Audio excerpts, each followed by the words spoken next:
Olá a todos, sejam todos bem-vindos ao canal Personificação, RH Sem Limites e do PCD em Movimento.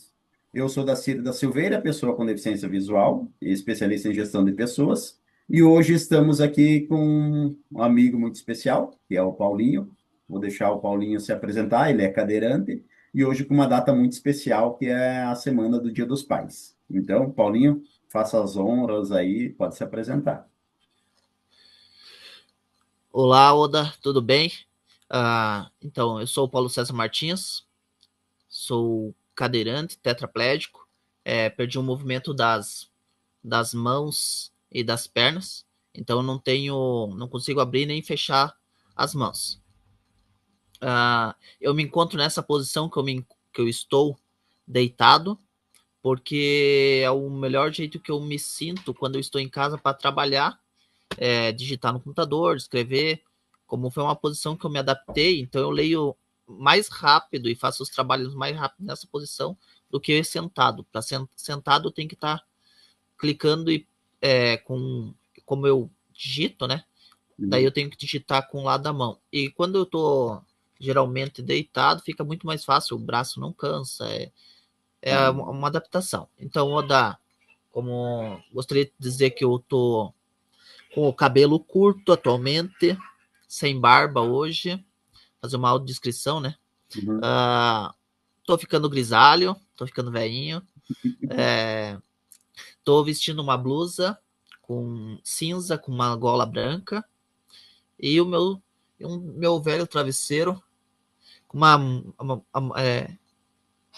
que é um nome que fugiu o nome agora a capa do travesseiro, que agora me fugiu o Aham. nome, mas é branca. Eu não consigo ajudar porque eu não estou enxergando, então. É, Ah, faz parte. que bacana, Paulinho. O Paulinho eu já conheço já há bastante tempo. Ele sofreu um acidente do trabalho, né, Paulinho?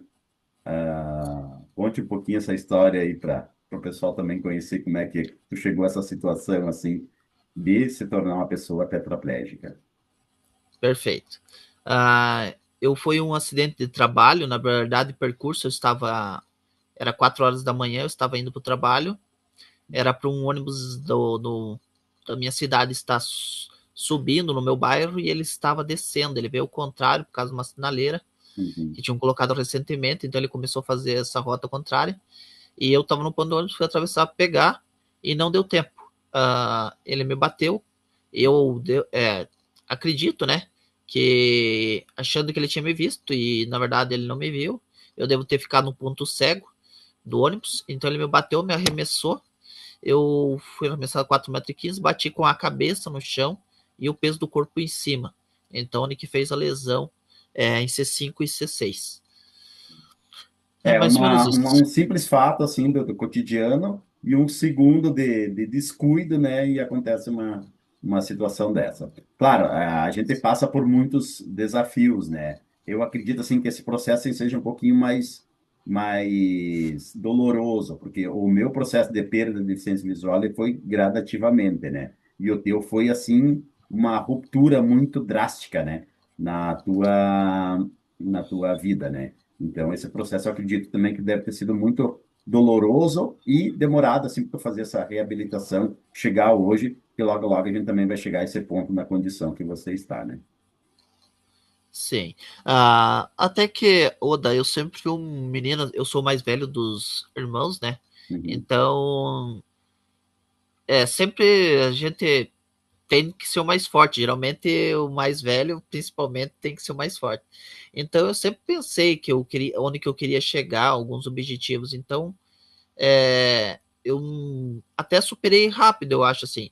Eu não digo que não peguei uma pré-depressão, era meus 18 anos, né?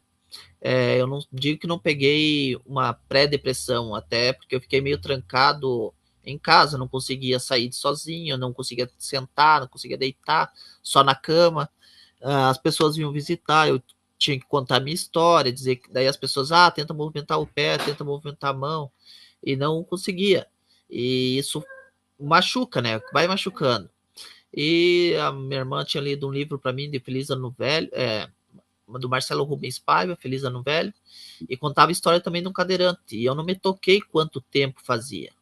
Aí um dia assistindo Altas Horas, porque eu tava trocando a noite pelo dia. O que era a noite pelo dia? Eu tava dormindo de dia e ficando acordado de noite para não ver as pessoas. Daí as pessoas vinham chegando na minha casa, a família dizia que eu tava dormindo, então ninguém queria incomodar, né? Então, meio nesse sentido. E daí, assistindo Altas Horas, anunciou Marcelo Rubens Paiva, o Herbert Venas do Paralelo do Sucesso também tava. Tinha mais uma cadeirante lá e um rapaz. Mas daí foi seguindo o programa, o Serginho perguntou: Marcelo, quanto tempo de cadeira? E o Marcelo falou 35 anos. Nesse momento, eu chorei. Chorei, te digo, e foi a primeira vez assim que eu chorei, que eu lembro assim, pela minha deficiência. Porque, querendo ou não, machucou. Eu estava 3 meses na cadeira, entre aspas, 3 meses deitado, né? E bem no fim, então não fiquei mais 3 meses. Eu tive, hoje já são 16 anos. E se eu não tivesse entendido naquele momento que eu estava na cadeira de rodas, talvez eu ia sofrer mais tempo. E naquele momento, então, eu entendi que eu estava na cadeira de rodas, que não ia voltar a andar, porque a gente tem aquela esperança. E foi onde que me ajudou muito na superação. Eu digo assim. É bom sempre ter aquela mente um pouquinho aberta, por mais que a gente procura ser forte, mas tem horas que bate realmente aquela situação assim, de dizer assim, não, essa coisa eu não vou conseguir fazer. Esse também é um processo que eu acredito que muitas pessoas, quando eu penso e falo assim, que as pessoas têm que romper com os preconceitos internos. Não é só o preconceito, é a dor. É lidar com a dor, assim, da deficiência, da perca, porque é difícil, assim, as pessoas olharem assim com aquele olhar, você ainda que enxerga, tu consegue ver o olhar das pessoas.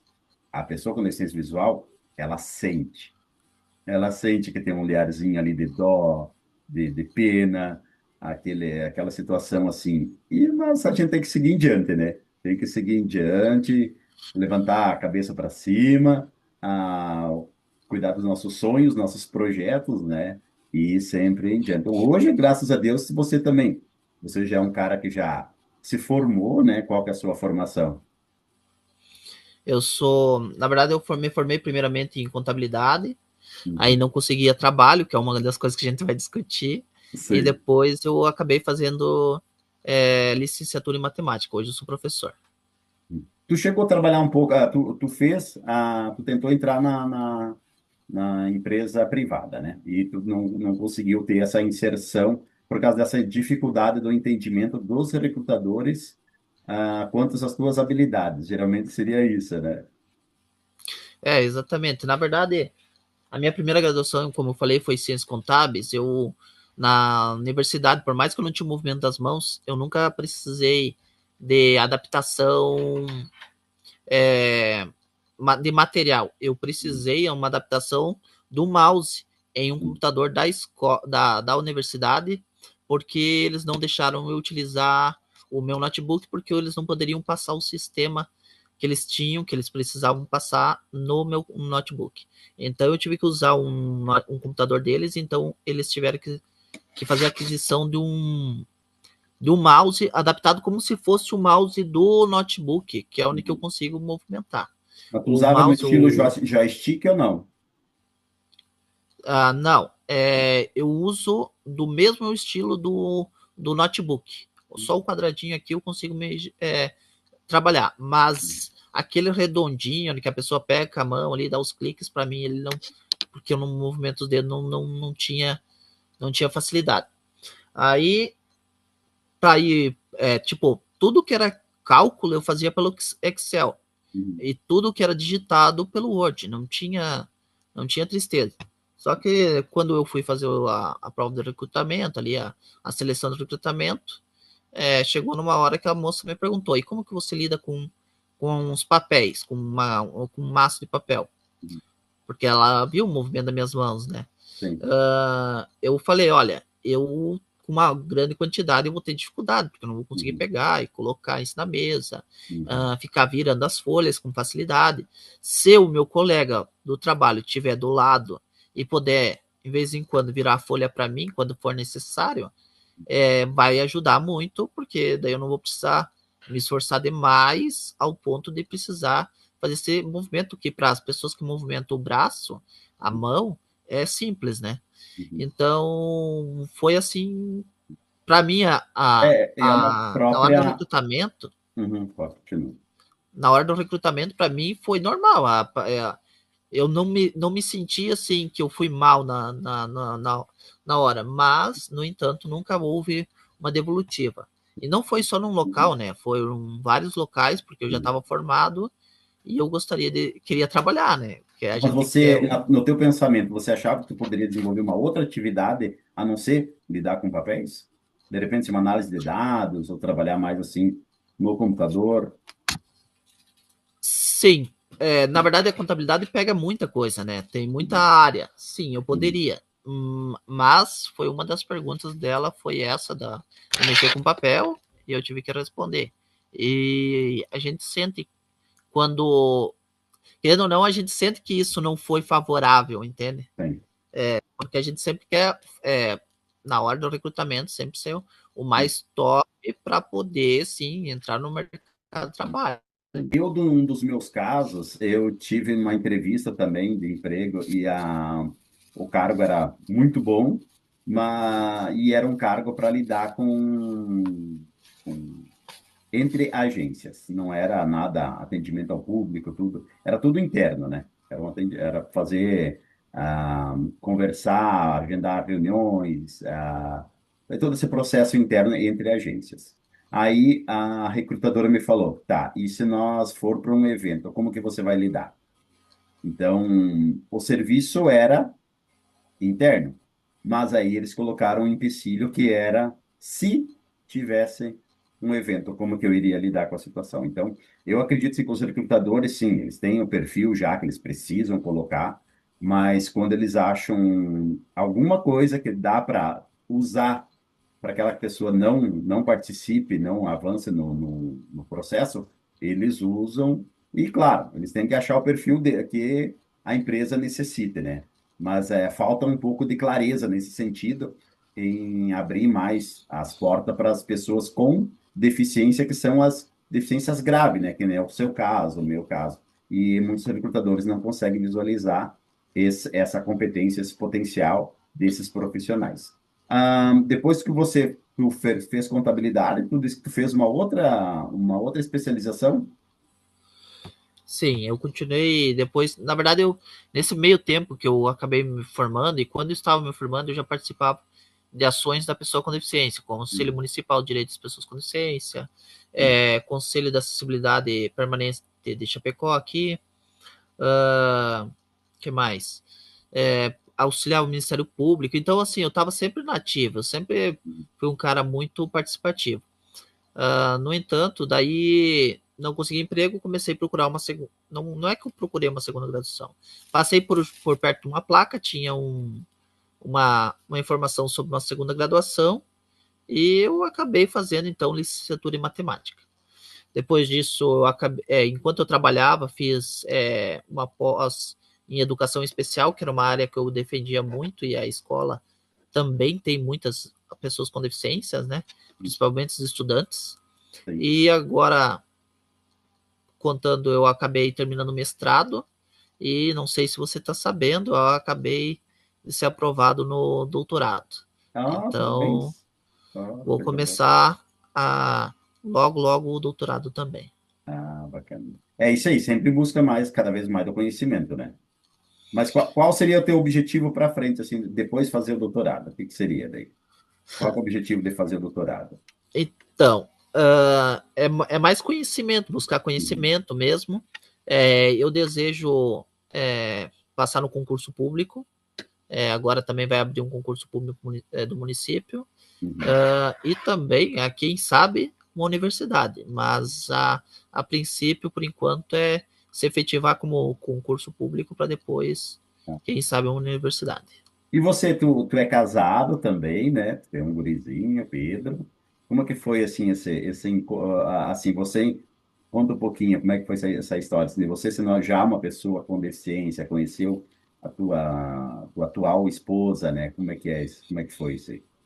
esse processo? Então, Oda, na verdade, eu e a Andrea não somos da mesma cidade. A Uhum. gente se conheceu pelo Orkut. Ó, É, Orkut faz ainda. anos já, então, né? Orkut É. ainda.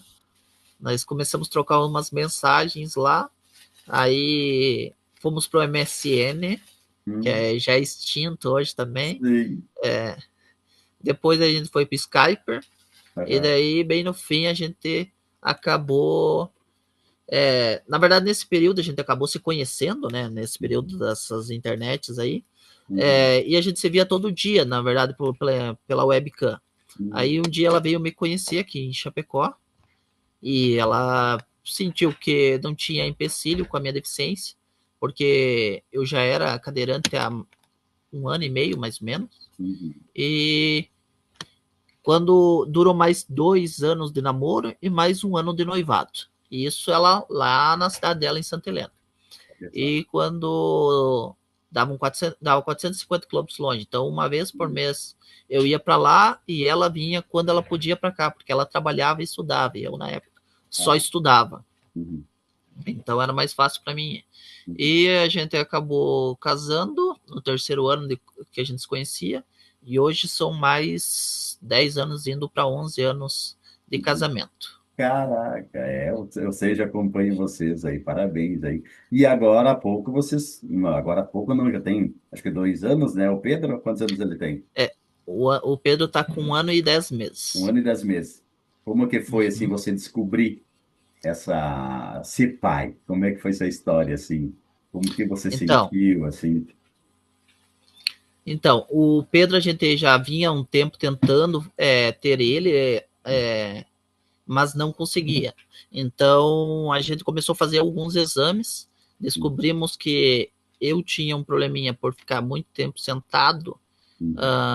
os espermatozoides acabavam morrendo, cria uma pequena infecção ali no, no testículo ali e acaba morrendo. Então eu tinha que fazer um procedimento de retirar os espermatozoides e Uhum. colocar no óvulo. Então a gente acabou fazendo uma inseminação in vitro. É, não sei se é bem É essa assim, fórmula que fala, esse termo. tá, inseminação in E vitro. daí a gente acabou tendo o Pedro. Mas foi.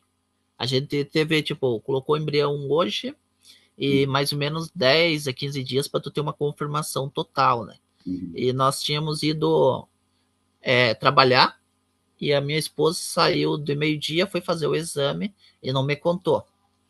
E quando ela saiu, ela foi para casa, depois do trabalho, ela foi para casa de carro e eu voltei de lotação para casa. Quando eu cheguei, ela estava com uma caixinha.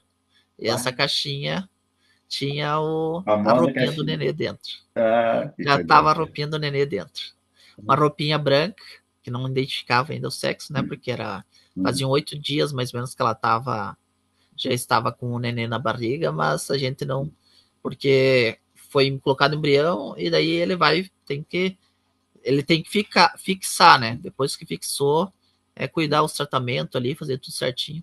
Cara, mas a emoção é muito grande, tipo, hoje ainda a gente olha para ele, né, é um ser iluminado, não tem, né? É uma criança, é uma alegria. E o tempo todo entusiasmado, acorda faceiro, sempre no 12 como se diz, né?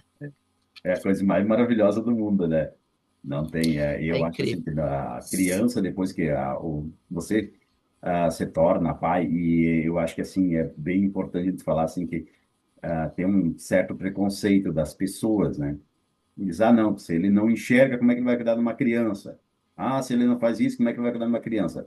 Meu filho, quando ia visitar minha mãe, eu cansei de ir na casa da minha mãe com cocô na roupa da nenê. Não era muito, mas era pouco, né? Era sujeirinha, né? A mãe dizia, filho do céu, você tem cocô na roupa. Mas são Faz situações, parte. assim, que a gente se supera. A gente se supera, a gente dá um Sim. jeito em tudo. Que nem você, cada condição é uma condição, né? Você não consegue enxergar que Hum, acabou se sujando por causa do cocô. E sim. eu, no caso, eu já não me sujo porque eu não consigo trocar. O máximo que acontece é ele estar no meu colo e acabar É, me sujando porque ele está no meu colo. fazer, Como eu mas não tu tenho ajuda, movimento das às vezes dá mãos. um banho nele, não? Ah, não, a gente faz o que pode. Por exemplo, eu É, cuidar aqui para ele ficar aqui comigo, deitado. Só que, por exemplo, agora que ele tá espoleta, né? Agora ele começou a descer da cama. Agora tá mais tranquilo. Mas no começo, quando ele ainda só se mexia para lá e para cá e queria gatinhar ali, era difícil ficar com ele em cima da cama, porque como eu não seguro fixamente, eu tinha dificuldade dele daqui a pouco vir a cair. Então eu não me sentia tranquilo em manter ele em cima da cama. fazer. Mas são Cara, situações. eu tenho medo até hoje do meu filho cair. Ele tem 3 anos. Eu tenho até meio medo hoje, porque ele sobe no sofá, sobe na guarda do sofá, sobe na cama, pula de um lado, pula de uma cadeira, pula para outra. Cara, eu me borro de medo. Eu tenho muito medo de Eu cair, de imagino. se machucar, fazer alguma coisa, né? Aquele zelo que a gente tem demais, mas é realmente a coisa mais maravilhosa do mundo. Agora até o Davi veio da escolinha, ele só parou agora porque eu dei o celular para ele. Aí nós não demos o celular para ele. Agora, com 3 anos, ele tá começando a usar o celular. Para eu poder conversar um pouquinho contigo, senão aqui é bagunça total. Então, nós também temos esse zelo e essa preocupação com as telas, né? Ele tá com 1 ano e 9 meses, ele não mexe no celular, a gente evita totalmente de ele ficar olhando pro celular. E a televisão é 2 horinhas uma vez por semana, 2 vezes por semana no máximo. Porque tem dias que, querendo ou não, a gente precisa ligar e colocar ele. A gente tem que fazer alguma coisa, a gente tem trabalho e precisa organizar alguma coisa. Se não tem como cuidar dele, a gente coloca ele ali, que ele fica um pouco sem treta ali. E porque precisa, né? A gente sabe. Mas a É gente bom. evita porque é que nem o doce também. A gente, pai que cuida, que ama, tem que cuidar essas coisas. É, Porque a gente sabe que vai prejudicar eles, principalmente quando não eles agora, né? Mas lá crescerem. na frente vai, com Aham. certeza, né? Eles Então, vão isso é. sentir com certeza o que a É, gente não cuidar hoje, né? eu e minha esposa temos muito esse cuidado e esse zelo. Mas é muito bom, assim. E o que que tu teria, assim, a questão assim, de mercado de trabalho, assim, ou o que tu tem assim, para mensagem, assim, para as pessoas encaminhando já para a nossa reta final aí desse nosso bate-papo, de mensagem que tu teria para essas pessoas com deficiência, pais, até assim, mercado de trabalho para pessoa com deficiência, qual que seria a tua mensagem, assim? Eu sei que também tu é Olha, palestrante, né? Desculpa, esqueci de te perguntar, perdoe-me. Tu dá palestras também, né? sim, Oda, eu faço palestras.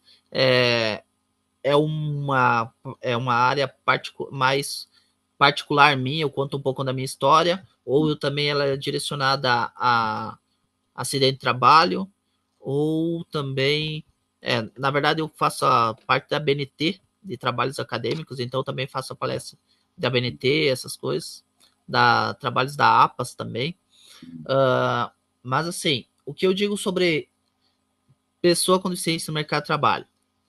É difícil a gente viver com um salário mínimo ou uma aposentadoria básica. Então, mas aproveite esse valor quando as pessoas. Eu falo disso porque a grande maioria das pessoas que eu conheço, a maioria, recebem esse benefício. E às vezes ficam acomodados com esse valor.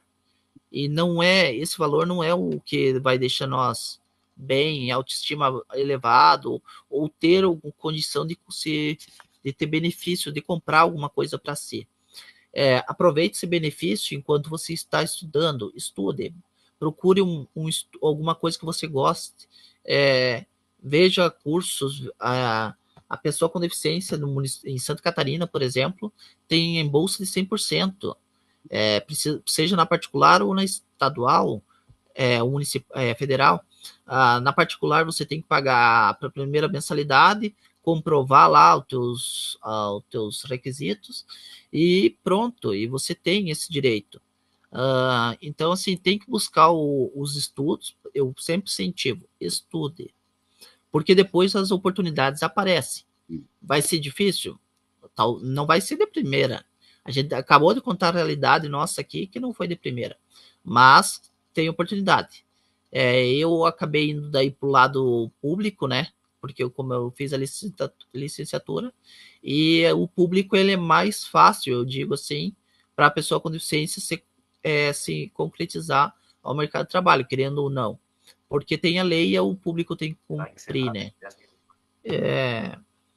E já a pessoa com deficiência que quer ir para o mercado de trabalho tem que escolher bem a sua profissão, para depois não se arrepender, né?